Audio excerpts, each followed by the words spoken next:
हा लक्ष द्या इथे आता. आता आपण कोणता रिझल्ट ओपन केलाय?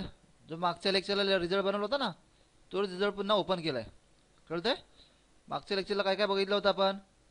टोटल, मॅक्झिमम, मिनिमम आणखी ॲव्हरेज. बरोबर आहे. आता तिच्या पुढचा रिझल्ट बघायचा आहे. समजा मी इथून स्क्रोल केला थोडं पुढे.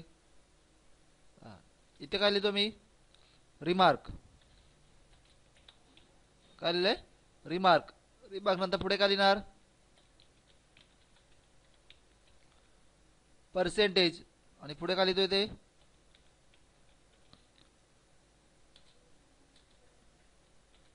ग्रेड. समजते? काय काय लिहिलं बघा जरा. रिमार्क, पर्सेंटेज आणखीन ग्रेड. आता रिमार्क म्हणजे काय, तर आपल्याला पास किंवा फेल झाला कोण दाखवायचं आहे. समजतं ना, कोणता विद्यार्थी पास झाला आणि कोणता विद्यार्थी फेल झाला. मग समजा आपण एक कन्सिडर करू की आपली कंडिशन काय आहे की पासिंगसाठी किती मार्क लागतात, तर 35. बरोबर ना, 35 मार्क्स पाहिजेत. पासिंगसाठी किती मार्क्स पाहिजेत? 35. बरोबर ना, 35 वरती असतील तर पास, अदरवाईज काय कन्सिडर करणार आपण? फेल. मग आपला रिझल्ट काय येणार इथे? काय लिहिणार? एक तर पास रिझल्ट दाखवणार किंवा फेल रिझल्ट दाखवणार. समजतं ना, विद्यार्थ्याचा रिझल्ट काय दाखवणार? एक तर पास दाखवणार किंवा फेल दाखवणार. कुठे दाखवणार? एकाच सेलमध्ये. समजतो ना, मग एकाच सेलमध्ये जेव्हा आपल्याला दोन आन्सर पाहिजेत, म्हणजे pass fail, present absent, true false, yes no, अशी दोन जेव्हा उत्तरं पाहिजे असतील, त्यावेळी आपण कोणतं फंक्शन वापरणार? तर इफ फंक्शन. कोणतं फंक्शन यूज करणार? If function. इफ फंक्शन म्हणजे काय, तर जर तर. समजतं ना, इफ फंक्शनमध्ये कोणतं? म्हणजे जर तर कंडिशन. जर मार्क्स 35 पेक्षा जास्त असतील तर विद्यार्थी काय होणार? पास होणार. अदरवाईज काय होणार? फेल होणार. समजतंय?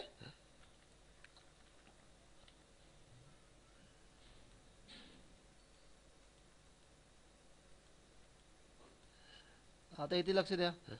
किती दिले? आपण पहिल्या विद्यार्थी पास होतोय की फेल होतोय बघायचं आहे. बघा याचे मार्क्स किती आहेत? 35च्या वरती आहेत ना. मग पास होणार की फेल होणार? तर पहिला स्टुडंट काय होतोय? पास होतोय. दुसरा विद्यार्थी, त्याला एका विषयामध्ये 20 मार्क आहेत, मग तो काय होणार आहे? फेल होणार आहे. तिसरा विद्यार्थी बोला जरा, पास होणार की फेल होणार? पास होणार. का पास होणार?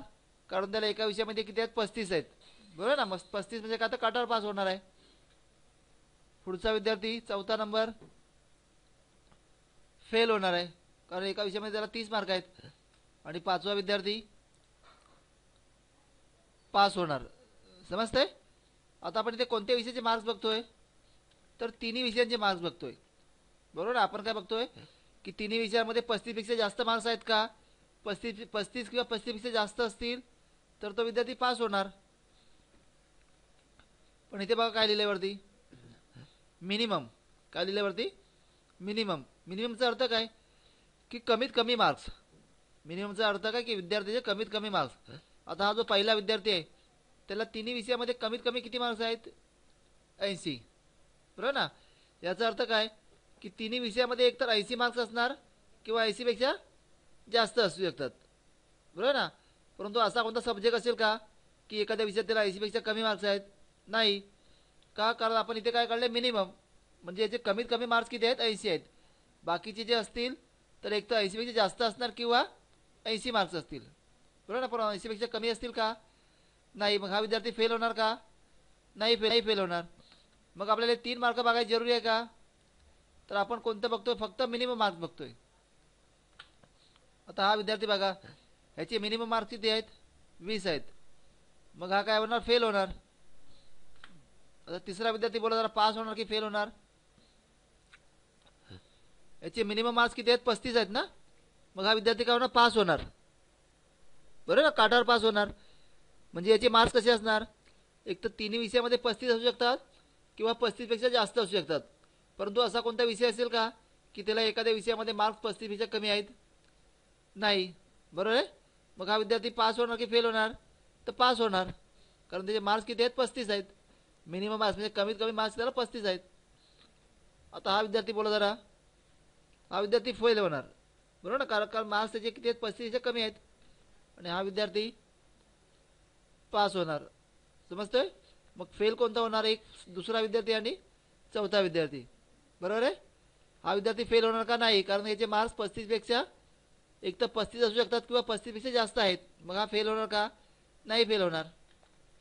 बरोबर आहे. मग रिमार्कसाठी एक कंडिशन बनवायला लागणार आपल्याला. रिमार्कसाठी काय करावं लागणार? कंडिशन बनवणार. कशी कंडिशन बनवणार?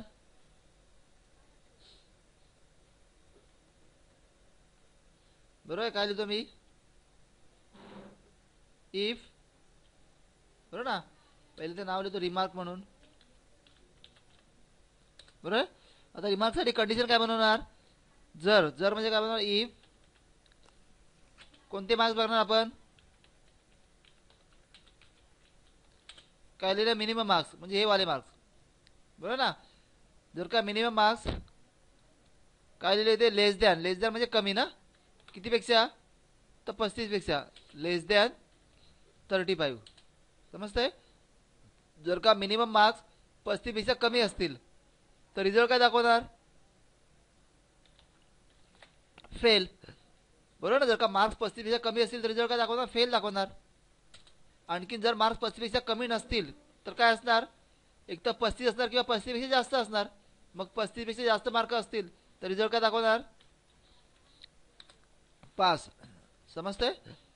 काय लिहिलं आपण कंडिशन? जर का मिनिमम मार्क्स 35पेक्षा कमी असतील.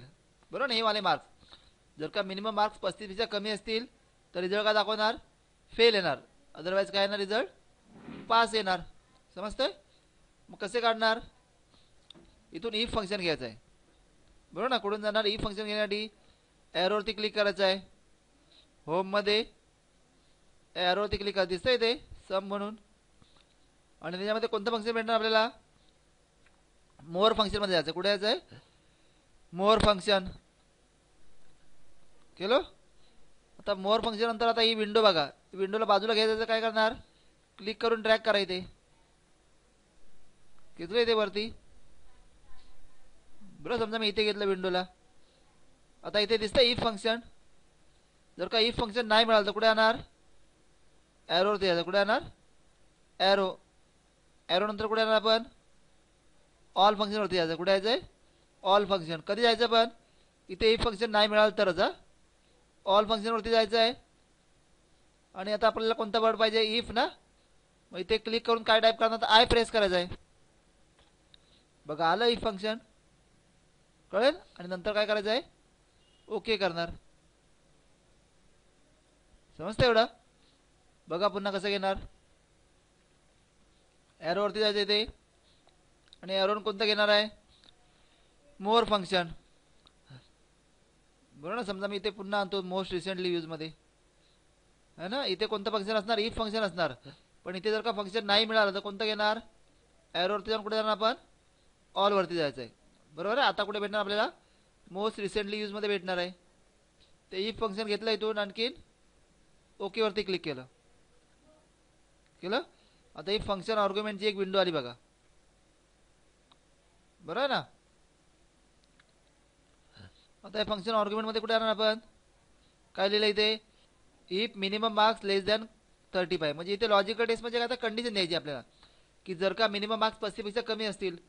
म्हणजे याचा अर्थ काय की इथे लिहायचं नाही असं की इफ मिनिमम मार्क्स. समजतंय? लिहिलं तर रॉंग येणार. मग आपले मिनिमम मार्क्स कुठे आहेत? तर इथे आहेत. बरोबर आहे ना. परंतु आपण कोणाचे मिनिमम काढतोय? पहिल्या स्टुडंटचे. मग त्या स्टुडंटचे मिनिमम मार्क्स कुठे आहेत? इथे 80 आहेत ना. मग त्या 80वरती क्लिक करायचं. समजतंय? कुठे क्लिक केलं मी? हे मिनिमम मार्क्स. बरोबर ना. काय आला रिझल्ट तिथे? G8. तर G8 कुठून आला कळेल ना की त्या मिनिममवरती क्लिक केलं आपण. त्याचे मिनिमम मार्क्स. जर का मिनिमम मार्क्स आता कोणता साईन द्यायचा आहे? लेस दॅन. माहिती आहे ना साईन कुठे आहे कीबोर्डवरती? हे बघा साईन माहीत नसेल तर इथून लक्ष द्या.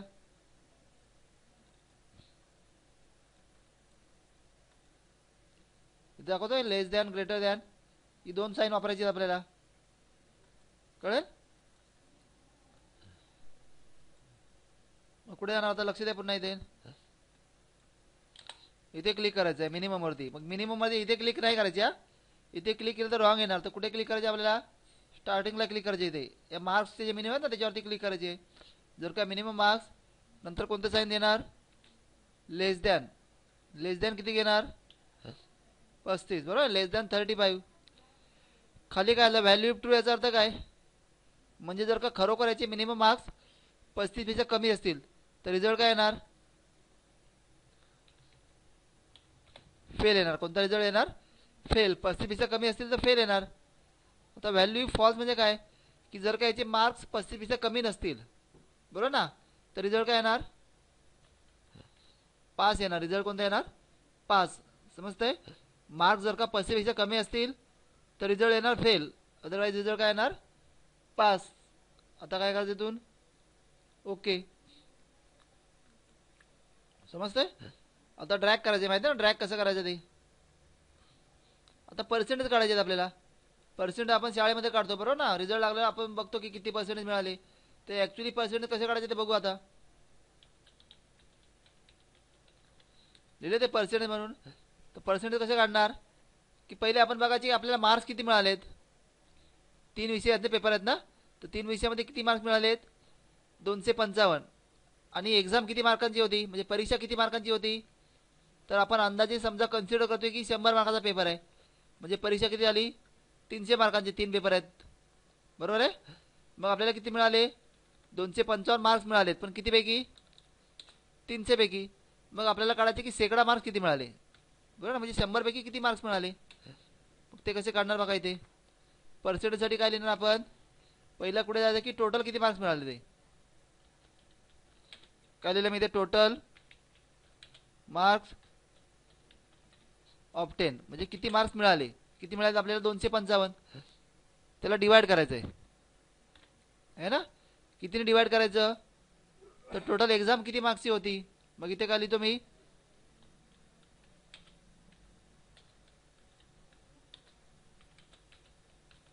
काय लिहिलं टोटल एक्झाम मार्क्स म्हणजे आपल्याला 255 मिळाले ते काय लिहिले ते टोटल मार्क ऑफ 10 त्याला डिवाइड करायचं म्हणजे भागाकार करायचा आहे कितीने भागायचं त्याला टोटल एक्झाम मार्क्स म्हणजे किती मार्कांची एक्झाम होती तर 300 मार्कांची आणि आता पर्सेंटेज काढतो ना मग याला गुणाकार येणार म्हणजे मल्टिप्लाय कितीने करायचं आपण 100 पर्सेंटेज काढताना मल्टिप्लाय कितीने करणार 100 समजतंय मग याचा हाच फॉर्म्युला इथे बनवायचा आहे बघा कसं बनवणार इक्वल टू हॅलो पहिले कुठे क्लिक करणार आहे टोटल मार्क ऑफ 10 ना मग इथे लिहायचं नाही 255 लिहिलं तर रॉंग येणार ना तर क्लिक करायची 255 होती कुठे आहे ती टोटल याची तर टोटल म्हणजे इथे नाही क्लिक करायची तर त्या स्टुडंटचे टोटल कुठे आहे इथे क्लिक केलं इथे त्याला डिवाइड करायचं आता दाखवतो स्लॅश बटन माहिती आहे ना मागच्या लेक्चरला प्रॅक्टिस केली आपण आता total mark of 10 divide by कितीने डिवाइड करायचं आहे की टोटल एक्झाम मार्क्स म्हणजे किती मार्कांची एक्झाम होती 300 मार्क्स मग डिवाइड बाय काय करायचं आहे 300 बरोबर आहे आणि आता काय सांगितलं मल्टिप्लाय मल्टिप्लाय म्हणजे काय ना स्टार येणार ना स्टार द्यायचा आहे आणि किती लिहिणार आपण 100 काय देणार स्टार देऊन काय देणार आपण इथे 100 लिहायचं आहे समजतंय पहिला कुठे क्लिक केलं टोटल मार्क ऑफ 10 वरती क्लिक केला इथे लिहायचं नाही 255 म्हणून तर टोटल मार्क ऑफ 10 वरती क्लिक करायचं त्याला डिवाइड करायचं आहे म्हणजे भागाकार द्यायचा आहे कितीने भागणार आपण टोटल एक्झामचे मार्क्स किती होते ते 300 आणि मल्टिप्लाय देऊन काय देणार 100 आता एंटर केलं मी हॅलो आता ड्रॅग करतो यालाच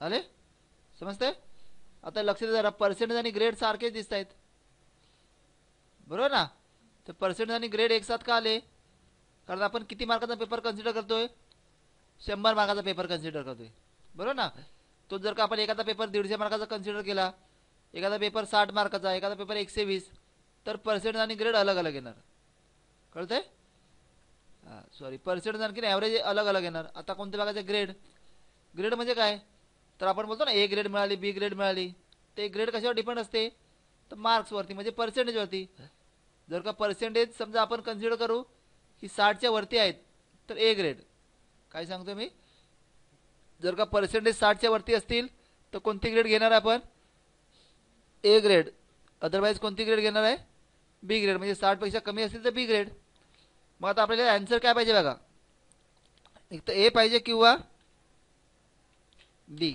बरोबर आहे ह्या दोनपैकी एक आन्सर पाहिजे आपल्याला सेलमध्ये मग ज्यावेळी अशी कंडिशन असेल की दोन आन्सरपैकी आपल्याला एक आन्सर निवडायचा आहे तर आपण कोणतं फंक्शन बघितलं होतं मागाशी?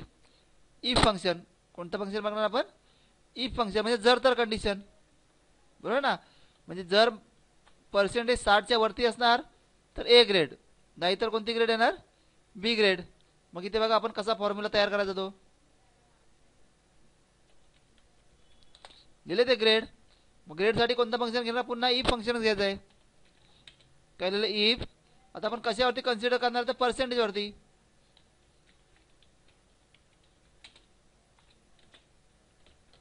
काय लिहिलं मी? जर पर्सेंटेज, बरोबर ना, काय लिहिलं? इफ पर्सेंटेज ग्रेटर दॅन 60, बरोबर. म्हणजे जर का हे वाले पर्सेंटेज 60च्या वरती असणार तर खरोखर जर का 60च्या वरती पर्सेंटेज असेल तर कोणती ग्रेड पाहिजे आपल्याला? A grade. आणि 60च्या वरती नसतील तर कोणती ग्रेड बघणार आपण? बी ग्रेड. समजतं एवढं? कळालं? जर का पर्सेंटेज 60च्या वरती असेल तर ए ग्रेड. कसं काय घेणार इथून? ई फंक्शन घ्यायचं आहे. माहिती आहे ना कुठून घेणार ई फंक्शन? ॲरोवरती क्लिक करायचं आहे. कुठे जाणार? मोर फंक्शन. इथून कोणतं घेणार? E function. इथे नाहीच मिळालं तर कुठे जाणार आपण? ॲरोवरती क्लिक करून ऑलवरती जाणार. आता आहे इथे ई फंक्शन. ओके केलं. ही विंडो बाजूला कशी घेणार? इथे क्लिक करून खेचायचं इथे. हॅलो. आता पर्सेंटेजसाठी काय, ग्रेडसाठी काय दिलं बघा? जर पर्सेंटेज ग्रेटर दॅन 60, पर्सेंटेज म्हणजे इथे क्लिक करायची आहे का? नाही. तर त्या विद्यार्थ्याचे पर्सेंटेज कुठे? इथे ना. मग इथे क्लिक करायचं आहे. दाखवतो लॉजिकल टेस्ट म्हणजे कंडिशन. जर का पर्सेंटेज, आता ग्रेटर दॅन साईन द्यायचं. साईन उलटा आला मगासपेक्षा. ग्रेटर दॅन काय दिलं मी? 60, बरोबर आहे. जर का पर्सेंटेज 60च्या वरती असतील, व्हॅल्यू ट्रू म्हणजे काय? जर की खरोखरच पर्सेंटेज 60च्या वरती असतील तर कोणती ग्रेड येणार? A grade. आणि व्हॅल्यू फॉल्स म्हणजे काय? तर जर का पर्सेंटेज 60च्या वरती नसतील तर कमी असणार ना 60पेक्षा, तर कोणती ग्रेड घेणार आपण इथून? बी ग्रेड. कळालं एवढं? आणि इथून काय करायचं आता? ओके. हॅलो. आता यांनाच काय करायचं? ड्रॅग करायचं इथून. कळालं? कोणाला ए ग्रेड आहे, कोणाला बी ग्रेड आहे बघा. आहेत ना पर्सेंटेज 60च्या वरती, म्हणून ए ग्रेड आली, बरोबर आहे. आता इथे 57 आहेत ना पर्सेंटेज. समजा मी एखाद्या विषयामध्ये मार्क्स वाढवतो, इथे 50 आहेत ना, बरोबर ना. बी ग्रेड दाखवतो. इथे मी समजा 80 मार्क्स केले त्याला आणि इंटर बटन दाबलं, बघा आली ए ग्रेड. समजतंय? कळतंय ए ग्रेड बी ग्रेड कशी आणायची? जमेल असं? करणार एवढी प्रॅक्टिस. आता ही फाईल आपण मगाशी सेव्ह केली होती ना, पुन्हा एकदा फाईल काय करायची? सेव्ह करायची आहे. फाईलमध्ये जाऊन काय करा? सेव्ह करू शकतो आपण. म्हणजे आता जो नवीन आपण डेटा तयार केला तो त्याच्यामध्ये काय झाला? सेव्ह झाला. कळतं एवढं? करणार एवढी प्रॅक्टिस? कळेल? करा एवढी प्रॅक्टिस जरा. हे लिहून घ्या पहिलं, समजा नोटबुकमध्ये लिहून घ्या, नंतर प्रॅक्टिसला सुरुवात करा.